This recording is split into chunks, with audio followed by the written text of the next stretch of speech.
खांदी पताका घेऊनी वारी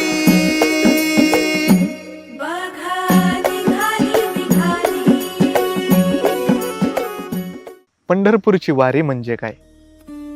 वारी म्हणजे कुठल्या तीर्थांची यात्रा नव्हे, देवादिकांची जत्रा नव्हे, तर वारी म्हणजे वारी पाप फेडण्यासाठी, दोष निवृत्ती होण्यासाठी, पुण्यार्जन करण्यासाठी केली जाते ती तीर्थयात्रा. पण वारी ही फक्त आणि फक्त आपल्या प्रिय प्रभूचं प्रेमसुख घेण्यासाठी केली जाते.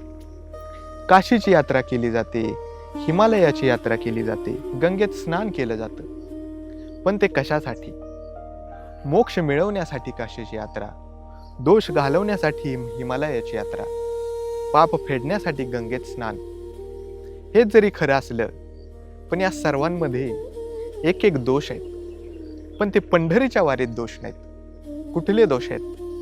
ज्ञानेश्वर महाराजांनी 12व्या अध्यायात याचं चिंतन सांगताना म्हटलं, मोक्ष देऊनी उदार काशी होय कीर, परी वेचावे लागे शरीर ते गावी.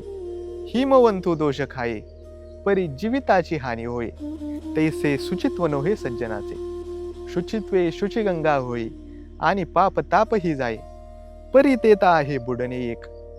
खोलिये पारुणे निजे, आणि भक्ती न बुडीजे, रोकडाची लाहिजे न मोरता मोक्षू. संतांचे नियंग लगे, पापा ते जिनने गंगे, तेने संत संगे शुचित्व कैसे. काशीची यात्रा ही मोक्ष मिळवण्यासाठी. म्हणून काशीचं दुसरं नाव आहे मोक्षपुरी. काशीला गेलं की मोक्ष मिळतो, पण कसा? गेलं म्हणजे मोक्ष मिळतो अशातला भाग नाही. काशीत जावं, आणि काशीत जर आपला मृत्यू झाला तरच आपल्याला काशीत मोक्ष मिळतो. मोक्ष देऊनी उदार काशी होय कीर, परी वेचावे लागे शरीर ते गावी. काशीत जाऊन मारावं आणि मग मोक्ष घ्यावा. गंगेत जाऊन आपण पाप फेडतो, पण गंगेत सुद्धा एक दोष आहे. गंगेत गेलो, स्नानाला गेलो, गंगेत स्नान केलं, ज्यांना पोहता येतं त्यांचं ठीक आहे, पण ज्याला पोहायलाच येत नाही त्याचं काय? शुचित्वे शुचिगंगा होय, आणि पाप ताप ही जाय, परी तेता आहे बुडणे एक. ज्याला पोहायलाच येत नाही त्यानं गंगेत डुबकी मारली आणि वाहूनच गेला तर. पण पंढरपूरच्या वारीत मात्र तसं नाही. तिसरं सांगितलं, हिमालयात जातो. कशासाठी? दोष घालवण्यासाठी. हिमवंतू दोष खाये, परी जीविताची हानी होय, तैसे शुचित्व नव्हे सज्जनाचे. हिमालयात आपण जातो, पण मला सांगा, हिमालयात जाणं सोपं आहे का हो? एवढा उंचच्या उंच डोंगर, जाता जाता कुठे पाय सटकला आणि दरीत पडलो तर? परी जीविताची हानी होय. पण पंढरीच्या वारीत मात्र तसं नाही. काशीची यात्रा मोक्षासाठी, हिमालयाची यात्रा दोष निवृत्ती करण्यासाठी, गंगेत स्नान पापताप घालवण्यासाठी.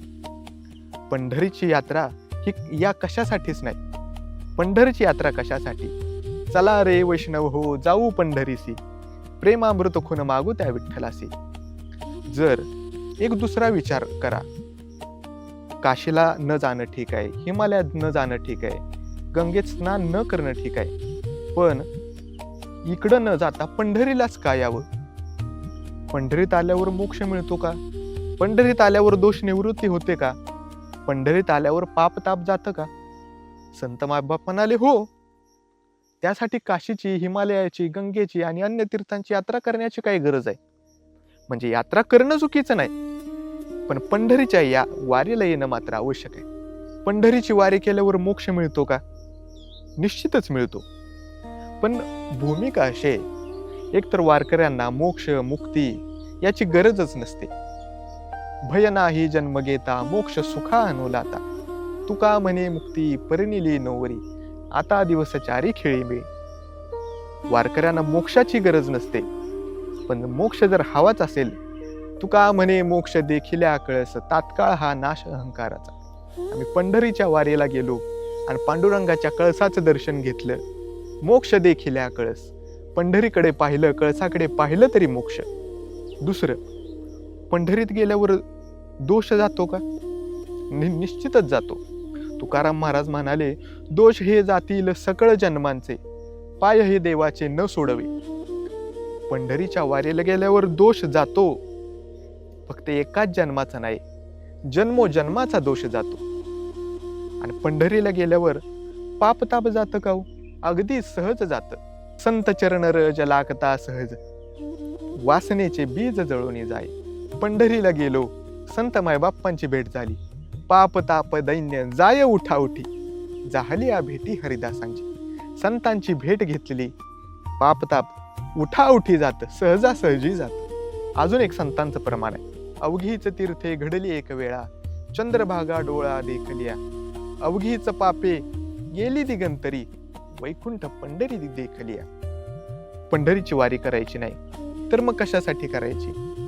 पंढरीची वारी फक्त आणि फक्त आपल्या प्रभूचं प्रेम सुख घेण्यासाठी, आपल्या प्रभूला प्रेमानं आलिंगन देण्यासाठी, त्या प्रभूचा प्रेम बोध घेण्यासाठी वारी.